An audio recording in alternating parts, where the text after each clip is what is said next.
Let's have it. Hello, welcome back. Sorry about that. We seem to be having some technical issues previously. We've changed locations and now we're going to see if we can get up and working again. Just quickly, obviously, before we do jump back into the webinar, can we just make sure that everyone can hear us fine? I know that obviously there might be some people that have sort of jumped off. We'll be able to make sure that they get the webinar sent over to them, or they'll be able to see it on LinkedIn or YouTube afterwards. So if we could just have some people put in the chat just to make sure that they can hear us a bit better now. Seems that the connection's got a bit more stable since we've moved. But yeah, hopefully we'll see those comments coming in. Obviously accounting for the stream delay that we've got there. Obviously, again, we're going through the details with regards to the DJI launch that was out today. Much better. Okay, brilliant.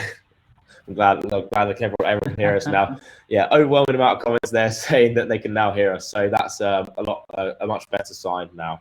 But we'll jump straight back in because we don't really want to sort of repeat ourselves too much. So we'll go through about ourselves and then we'll go through the webinar sort of from the bottom once more.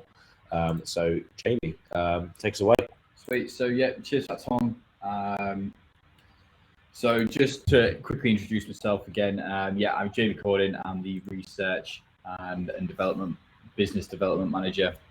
So yeah, kind of stepping in today as a broader look at what drones can do on these new payloads, new hardware and the software, and what that means for everyone else. And Sam, do you want to introduce yourself again, mate? Yeah, hi everyone. Sam Denniff, and I'm the head of public sector at Coptrz. So I handle police, fire, search and rescue, and other areas of local and national government. And yeah, I think especially the M30 and the M30T, from what we've seen so far, what we're going to go into, are going to change how certainly first responders and public safety organisations use drones. It's going to make a big difference, and what we want to find out today is what that difference is and how effective they're going to be. So let's crack on. Sweet. Well, just to kind of go over what we do here at Coptrz, we are all about revolutionising organisations through the use of drones. So that might be making processes safer, faster, saving money, and that's what we look into doing. So that might be with businesses, that might be with just people starting out a business, and that B2C side. But generally today, what we're going to be mainly focusing on is the public sector, touching on things like inspection, some surveying with some of the softwares that have been released today, and then how this also could fall into the likes of the research and it's all about that data capture and some amazing different bits of hardware today that have dropped, so we'll be able to capture some awesome stuff. Yeah, absolutely. So just to sort of reiterate, obviously, Coptrz sort of USP as such, we have exclusive drones and payloads from not just DJI but other providers across the world, such as Flyability, Parrot, and Sky Hero, etc. Obviously, you come to us for your training as well. We provide one free solution for yourselves. So yeah, we'll just jump through.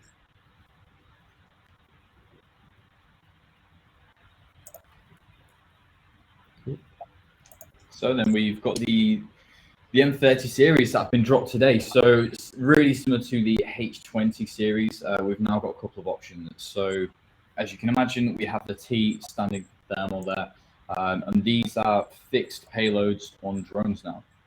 So as we were just getting into then with the first slide, just to walk you through what that is, this is the in-between of essentially part of the Mavic series and the M300.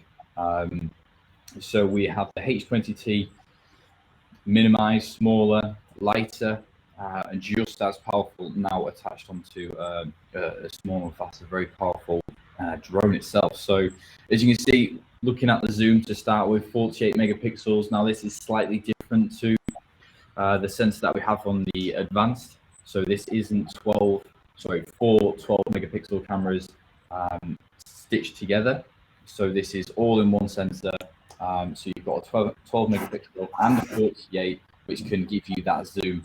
And we'll touch on the zoom as well, because that is all about the safety side. And there was an amazing case study today with some power line inspections. I can't remember whereabouts it was, but it was essentially on a mountain in the middle of nowhere, and this drone can save a hell of a lot of time, save a hell of a lot of money, but also make it safe because it means that they're not having to climb a mountain and everything else just to do an inspection. The drones can do it for them. So that the case we were looking at a tiny little pin from meters away. So getting that high level of inspection from a drone like this is so powerful, and the value of that is absolutely massive. So yeah, it's awesome. 100%. And obviously, just on there as well, IP55 rating. Now, Sam, what's that going to mean for this drone? Yeah, so it's not a huge change in terms of the drone itself. So the IP rating, for those that don't know, the first number is solid particles, if you like, ingress, and the second number is arguably the more important one in terms of drones. That's the water ingress. So that's the one that's we see certainly as more important to be the larger number, the better. The M300 had IP45, and this is obviously, you see there, IP55. So the water ingress there hasn't changed.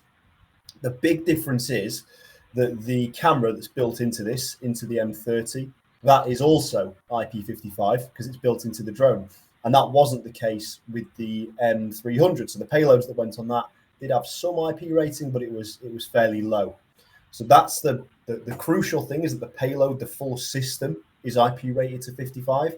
But then also and I think we'll go on to this as we look at the accessories and the additional parts of the drone, but the new controller that comes with the drone is also IP rated. I think is that 55 as well, or there or thereabouts. So that's a big step up. So the controller being IP rated means that you can actually stand and operate a drone in rain. Because what good is the drone being IP rated if you can't stand out and operate it in the rain anyway?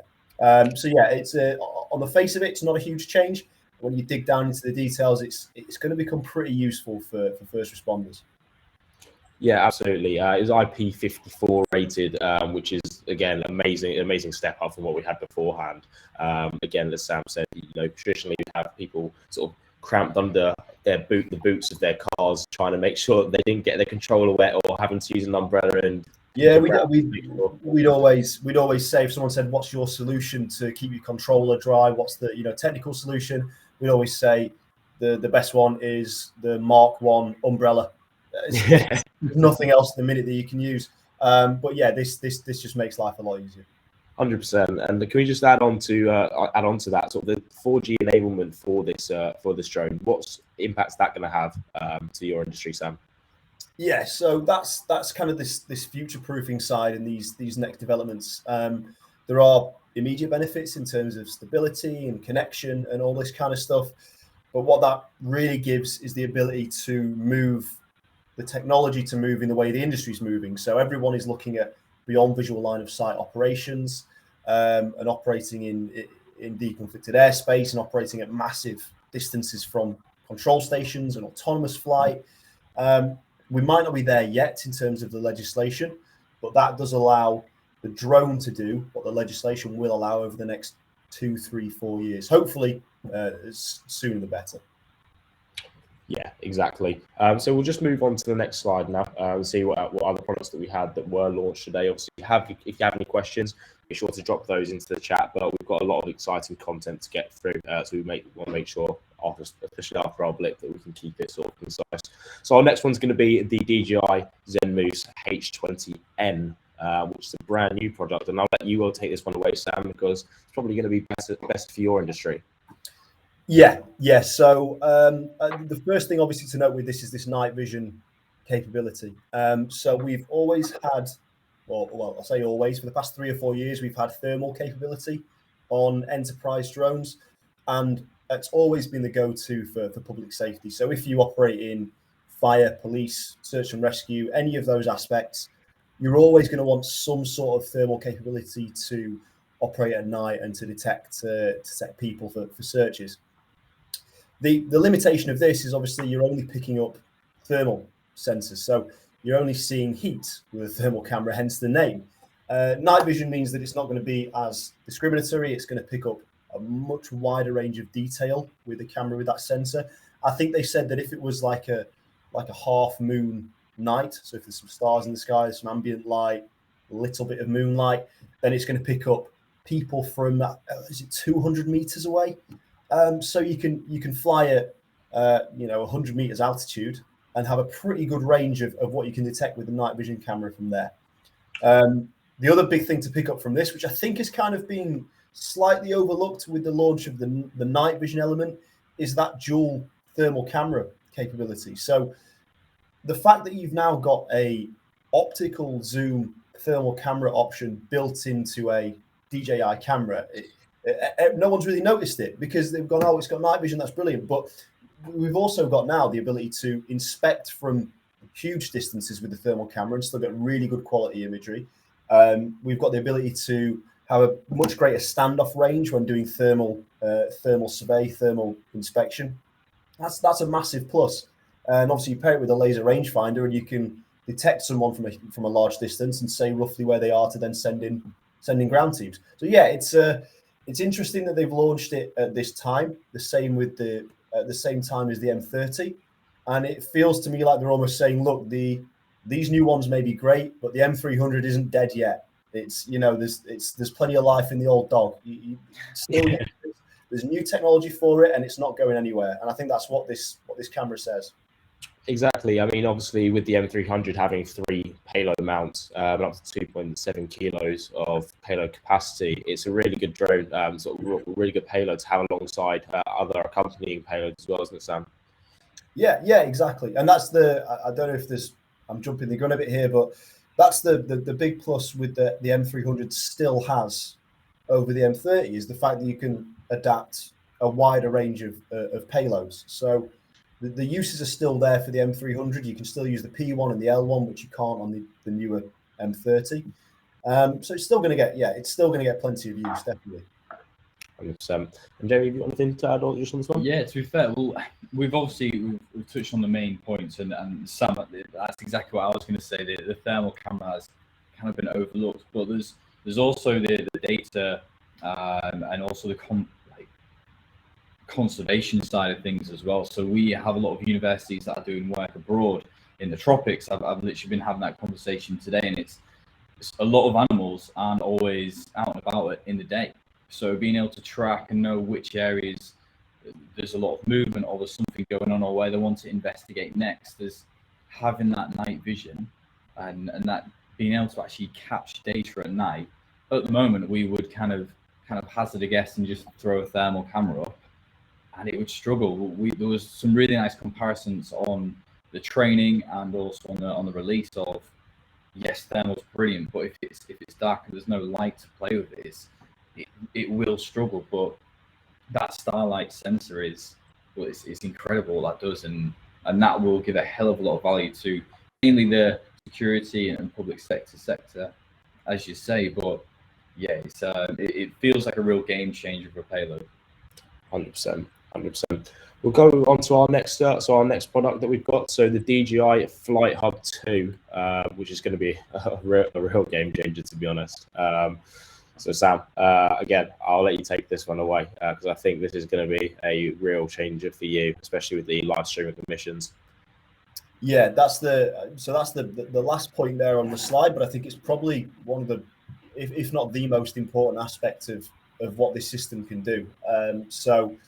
The industry, and by that I mean sort of specifically the public safety industry, has been crying out for a easy to use, reliable live streaming solution ever since I've worked in the industry the past 5, 6, 7 years. So to see that come out now from DJI, it'll be taken up by a lot of police forces, a lot of fire services, and a lot of organizations, because it's just going to make their lives so much easier. They can use it as a live streaming platform so that people can react pretty much in real time. I think they said there's maybe a second latency, so really, really quick reaction to what the system can do. You've got commands being passed down in pretty much real time. You've got the ability to manage what drone operators are doing, make sure their flights are safe at all times. Use it for training as well. Use it for evidence gathering, recording data, managing your drone fleet. And that's without even going into the mapping capabilities the system has, which kind of just another big tick in the box. Even without that, you've still got a really good, really capable flight management system. And now you've got a mapping capability as well. I think this is the one where some of DJI's competitors in the software space and in the sort of project development space are going to be just looking over the shoulder slightly and worrying a bit about just how good this could be, especially with the fact that DJI are giving access to anyone until I think it was October. Did they say it was October? So yeah, there's no reason not to try it. And if it's as good as it looks on paper, then yeah, they're on to a winner. 100%, and it's that 2.5D base mapping that's really going to change the game, I think, especially with operation planning. Now, obviously, generally we'll have a sort of a 2D overview that you'd be able to have in a short time period when you're out on an operation, and you'd have to wait a little bit longer for a 3D sort of automation to be made and get that sort of real-time situational awareness. But what this 2.5D now allows you to do is integrate that that terrain and that altitude into your mission planning as well. So Jamie, just elaborate a little bit on that. Yeah, well, it's information, isn't it? Sometimes looking at a map and getting an idea of elevation can be tricky, especially on 2D, but when they're giving those tutorials of the 2.5, it gives you an idea. So you can say to men on the ground, look, that's not the best way to do it. This is the best route. That's going to be easier for you. And we're also, this is all about team planning.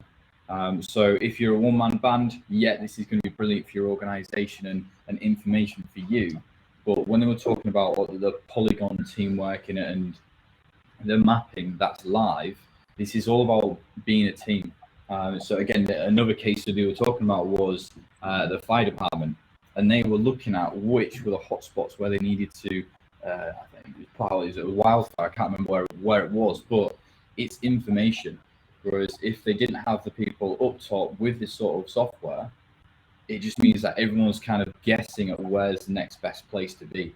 So this is mainly for teamwork. And again, it falls really nicely into what you guys are doing, but there's so much you can do with this. If it's an inspection team that's looking at multiple sites over a one bigger site, it's information, and it's stuff that everyone can tap into at the same time. On the live thing they had, what is it, the controller, the brand new controller, they had iPads, laptops, all working at the same time. I just feel like this is so good from DJI because it's what people have been asking for. Mm-hmm. Yeah, no, absolutely. And just kind of to touch on the polygon aspect of it, because obviously that can go, if you don't know the jargon and you weren't on the stream earlier, that might be something that you didn't quite pick up. But essentially, if you were to map sort of a 1.5 kilometer area in a single flight, what you'd then be able to do is draw out a search area for your one team, and then a second team, and then a third team. So they're not all crossing over, and they can all view that in live time, which is going to be absolutely game changing for our public safety organizations, especially search and rescue teams. That's going to be a real difference maker. And again, the one-tap panoramic sync as well. So creating a 360 geotag overview with one tap. So it sends that the coordinates directly to the Flighthub again for anyone to see. So again, you can provide that eye in the sky and the situational awareness, which is going to be an absolute game changer. Yeah, for any project managers or people that are overseeing a mission, this is absolutely ideal. And again, that's like off the level 5 and the training. And Sam, you work with a lot of people in like the hierarchy of how much training we've had. Again, at universities, we get this hell of a lot where someone's in charge and they need to oversee that. If there's a lot of drones, a lot of pilots, if there's a fleet of people working, it's brilliant. And when me and Tom watched it live and they were drawing out these different shapes, we said that's revolutionary, that's brilliant, and it's exactly what people need and what teams need. Exactly, it's kind of one of those things that you can't quite believe that they haven't done it before, but when it does come out, you're quite thankful for it. Sam, have you got anything to add on to this one before we head on to our next product? Yeah, I think just I think the way we've seen the industry move in the past sort of 2 or 3 years, from having maybe a man with a drone within an organization who is the drone guy, and he does all the drone ops, and that was fine. And he kept his flight logs on an Excel spreadsheet, and he might have used a third-party mapping software, but probably didn't really know how to use it. And he kind of checked his battery health every so often and wrote it down in his notebook. but that doesn't work when you've got 50 pilots and 25 drones and 300 different batteries, and you're flying multiple missions daily. You need something like this, and that's the way it's moving. So that's the need this fills. It might not be for you if you're just a single drone provider, but for larger organizations, having a software like this is as close to essential as it can get, really. Absolutely, couldn't agree more. Well, just cut course of time, so we'll head on to our next product, which is the DJI Dock, and this is the one that really blew us away, that I don't think anyone was really expecting, to be honest. But we'll just kind of give you a brief overview of it. So, providing autonomous flights in hard-to-reach areas is kind of the way that they majorly pitch this. Now, obviously, the overall idea for it might not be quite right in the UK at the moment, obviously with restrictions on BVLOS flying, etc.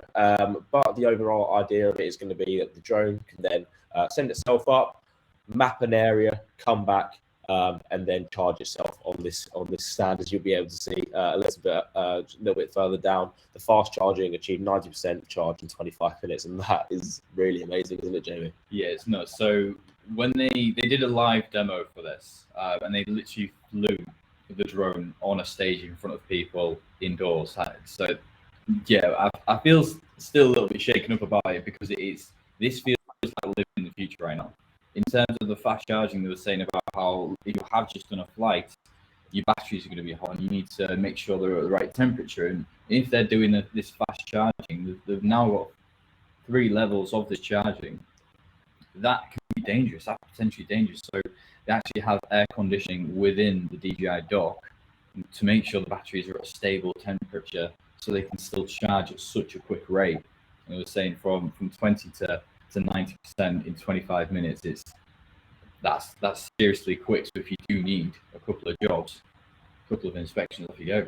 Yeah, absolutely. And again, this being under 100 kilos and under 1 square meter sort of footprint, it's really not going to take up much space, and not going to be seen to be tampered with really from a large distance. Now, Sam, obviously for you, this is going to be looking more in the sort of security side, which is something that's really exciting. There's a few elements. The security side, definitely, in terms of perimeter security, but I know that there are a very small handful of police forces in the UK that have been tasked with looking into basically exactly what this does. So BVLOS operations on autonomous flights, and what the next step is for drones within policing. And there are quite a few third-party companies that are looking into or are doing things similar to this. So I guess it was only a matter of time until DJI brought out their own one and blew everyone out of the water, which is just textbook DJI. It's what they always tend to do. So yeah, it's a shame the legislation for the time being won't allow kind of operation of this kind of kit. You'd have to realistically use it in the UK as it stands. You could launch it from the dock, but then you would have to be stood there with a controller watching it at all times, ready to take over in case anything happens. So realistically, there isn't many benefits to operating in that way. The point it'll get to is being able to have this either in the back of a vehicle, a purpose-built vehicle, on top of a building, at a more remote police station, maybe a lifeboat station on the coast, something like that. And the drone is sat in the system. It can be deployed when there's an incident, fly to the point of that incident, and then at that stage, maybe the pilot can take over and operate the drone, and then they can bring it back. And throughout the entire process, you've got the live stream going to Flighthub 2, and you've got multiple people being able to watch it and analyze the data, and potentially you've got the opportunity to cycle. I'm not sure if they clarified on that whether you could cycle drones. If you had 2 or 3 per system, you could launch one, launch another to replace it and bring it back down. I'm sure we'll find more out about this as we get through the next few months till they actually become available to purchase. Yeah, absolutely. Again, this just sort of that security sector we're looking at now. Obviously, if they are cycling drones, you have potentially 3 units, and just constantly having a drone going up, surveying, recording data, going around and surveying the land, which takes massive pressure off any individual or any team that will be constantly doing that, and providing, quite frankly, some better data than potentially they could capture as well. Jamie, you got anything to add on this one? Yeah, well, I think from a different perspective, from like education research, repeat data is ideal. So as you guys said, regulations in the UK is pretty strict, but a lot of the flights that universities are doing are also abroad. So a couple of these set up in certain areas, it's going to be absolutely fine. But just go on what Sam was saying. This is rugged. The guy said, look, you can throw it at the back of your pickup. Not everyone has one of those, but you can, and it's rugged. It's IP rated. You can see there's a little weather monitor on the side there. Well, it's very, very simple, easy to use, and again, the testimonial from the demo earlier, it was heavy rain, and then the drone just set off and landed again. Yeah, and just to touch on that point, the guy who sort of displayed this in the beginning, we weren't expecting it at all. They pulled a sort of a cable off it, and all of a sudden this big sort of DJI Dock is, and then he pulled this all sort of dongle that you can see on the side off. Now, as Jamie kind of alluded to, that's a weather monitor, weather monitoring device, and essentially what that enables it to do is, if it is unsafe for the drone to fly, it will just leave it in the dock, which is in itself is really, really clever. But yeah, again, so we have a lot of inspection organisations that are going out and collecting repeat data, as Jamie added to there. It will get to the point eventually where we have these sort of docks set up, and using the waypoint features that these drones are now having, it can go out, come back, and there won't be any need for anyone sort of to go out and manually override it. That's the goal with these ones. But an amazing bit of kit launching in Q4 this year, apparently, and I'm sure we'll have a lot more information to come on that one. So we'll just head over to the next slide now. So obviously for training for these, for training for these ones, what sort of training are we going to be looking to pilot one of these drones, Jamie? So because of the weight category where they're falling, you're looking at the A3. So what that means to everyone watching today, so you could fly with an A2 CFC, but you're going to be limited to 150 meters from congested areas, 150 meters from people. So that's very, very restricting, to be honest. In a lot of these different scenarios for public safety, inspection, we're going to need the GVC to give you as much as you possibly can from the actual drone itself. For all the scenarios of the what if, everything that we do nowadays to do with the training is what's the risk, how many uninvolved people are there, what's the weight of the drone, and that it all points towards the GVC, to be honest. So yeah, that's exactly where we'll be looking. Yep, exactly. And also just with this sort of with your DJI Flight Planner and your the dock itself, Sam, it's probably catering more towards the Chief Pilot's course, isn't it? Really? Yeah, I'd certainly say so. I think there's elements of using the software where you don't want just your sort of standard drone pilot. You'd want someone with a little bit more training, a little more in-depth knowledge of what might go wrong, what could go wrong, and what to do if it does. So I'd certainly say, as a minimum, if you've got like a commander who's operating the licensing for Flighthub, and someone operating the dock, they should have the chief pilots, the off-call 5. I think that'll be the case, to be honest. Anyway, I know the guys who are at the forefront in terms of autonomous flights and BV loss within UK police, and a few of them do already have the off-call 5 from us. So yeah, I think that'll continue, definitely. Exactly. So we'll just head on to our offers that we have on today. And apologies, there's a small typo. Very excited about the offers, as you can tell by the spelling. But the offers that we have on today. So when you purchase your M30 through us, you can get your GVC bundled in for free. And that's what I thought we were really excited about, isn't it, Jamie? Yeah, absolutely. So, and this is just to reiterate like how much value the GVC will give you. So we're getting a lot of people in the industry now just trying to just kind of skimp and just go, look, I can just get away with the A2 CFC, so I might as well try. To push it, to really get out there, look, the GVC is free. So this has to be with people that are buying it all the way through, paying for the full amount before the end of the month. And so yes, you're going to get your GVC free for that, and that can be either face to face or online. So get in touch. Any questions about that, let us know. And then also we've got the second offer as well. Yeah, so obviously we do understand that a lot of our commercial drone pilots will have their GVCs already. So if you have got your GVC, we'll be offering £500 Coptrz gift voucher that you'll be able to redeem as well, which we're obviously really excited about that too. Yeah. So that doesn't mean that you can get the drone and then £500 off with it being a brand new bit of kit. That'd be a bit tough. But yeah, look, if it's different kit, that might be an attachment. And there was 6 attachments I think they had for this drone, including a gas sensor that they actually mentioned as well. Yeah. So yeah, look, if you're looking for more training, if it's another product, whether that be one of our different suppliers that we look after as well, you've got that option too. Or if you wanted to combine. So yeah. Questions on those? Let us know. We'll be putting a large order in, if not already, with these products. There's always a big queue. So do get in touch. I know we've covered a lot of information there, so any questions, let us know. Yeah, we do have a couple of questions in the chat. So just to answer this one from Martin, does the H20N rangefinder sync with GPS interface to provide a coordinate lock-on as well as distance? And Sam, this is something that was already on the H20T. Is that correct?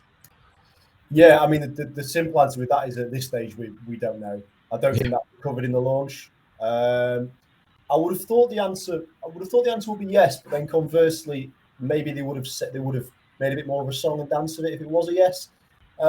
Yeah, I mean when we get our hands on it, that'll be one of the first things we test is the capability and the accuracy of the payload. So specifically the laser rangefinder and how it integrates with existing systems. So yeah, it's a bit of a watch this space for those slightly more technical questions. But as soon as we can get our hands on our demo unit and start to test it out, I'm sure we'll be putting out some pretty in-depth footage and information off the back of that. They should answer that kind of question pretty comprehensively. Yeah, exactly. And we will be having more content coming out over the coming weeks. Obviously, as Sam said, once we get our demo unit, we'll be doing our regular videos, unboxing, sort of putting the drones testing them to the limit sort of thing, and then we'll be doing another in-depth webinar once we've had more extensive training on it. Obviously today, if you do have any questions, feel free to drop them in the chat now. We'll be live for a couple more minutes just to see obviously if anyone does have anything outstanding at the moment. But again, we'll be running another webinar in the next couple of weeks. I don't know if there's any last points that you guys would like to touch on quickly. Yeah. I'll just jump in, Sam, just with the M30. I think the industry was looking for this drone. We had a bit of a teaser trailer, and we looked over that trailer a couple of times just before we started, and we were saying, look, there is a bit of a gap. There's a middle ground in terms of budgets as well. There is a huge gap, and with things like the Mavic 2 Pro, the Inafi, all these smaller drones being discontinued, it was asking the market, where are we going to go next? And with things like the Advance and how that's a small, very powerful drone, but still has its limitations, we were crying out for a drone like this that can get amazing data, absolutely stunning data, with that zoom, with those thermal capabilities from this new M30 series. I think this is going to be a game changer, and there's a few times that drones do that. It especially happened with the M300, and it feels like we are in the future of stuff like this. And the software is absolutely brilliant for teams of more than one pilot, of a large fleet. It's absolutely brilliant. And then that night vision payload with the Starlight sensor it's different. You don't hear of that sort of thing, and like I said, it just feels like we are in the future. Yeah, absolutely. And Sam, what was it that you wanted to add on? Yeah, so just two things for me really. Firstly, if there's anything we've not any features we've not mentioned within this, it's generally because they are features that it shares with the M300. So there's not much point going into huge detail, but it's got all the same sort of safety and security features. So it can land on it's got the 3-prop landing system. It's got the SD card encryption. It's got fully private local data mode. It's got an addition of the I've noted this down, arm lock detection.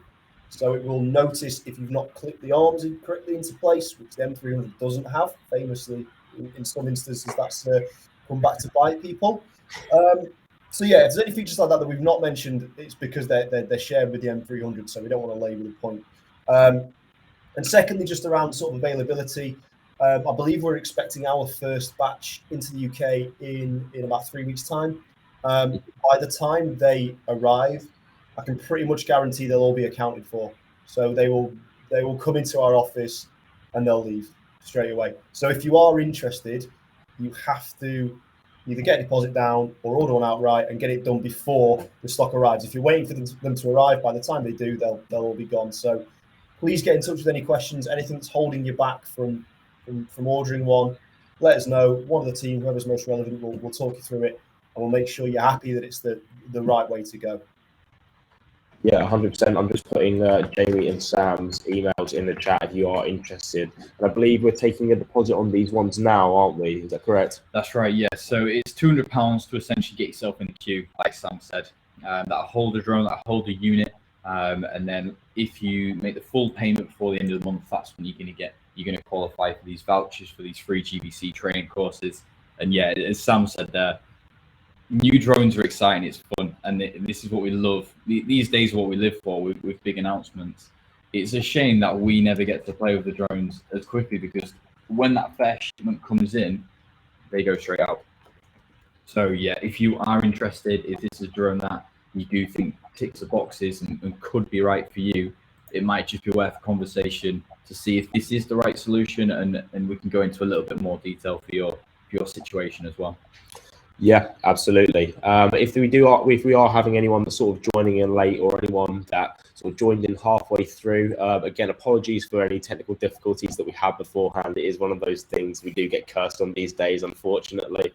But we will have this webinar live on our YouTube channel, and then also on our LinkedIn through this link that you clicked through today as well. It will be also live on our Facebook. So if you do have any other questions, we'll be able to get in contact with sam.denif@coptrz.com or jamie.cording@coptrz.com. We do have another quick question. Do you know what the pricing for the M30 will be roughly? Roughly, we're talking about 10 grand essentially for the 20T, and then a slightly less for just the M30. And that's a rough case. When we get the official prices, we'll let you know that sort of thing. But yeah, realistically, looking at the conversion, they said it was going to be $13,999 for the T. So yeah, that's your ballpark if you're looking at the 10 grand sort of mark. Yeah, absolutely. I mean, it's a bit of a shame sometimes when they do put these in dollars and euros when we're in the UK and some of the biggest markets in the UK for these drones. But we'll have to wait for the conversion just on those. But obviously, once we got those through, they'll be up on our website and you'll be able to purchase those through there too.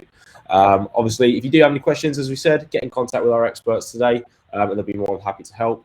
I think, unless anyone's got any other questions, that's going to be it. So thank you for joining us today. Again, appreciate your patience with us, and I'm sure we'll see you in the next one. See you later, guys. Thanks a lot. See ya.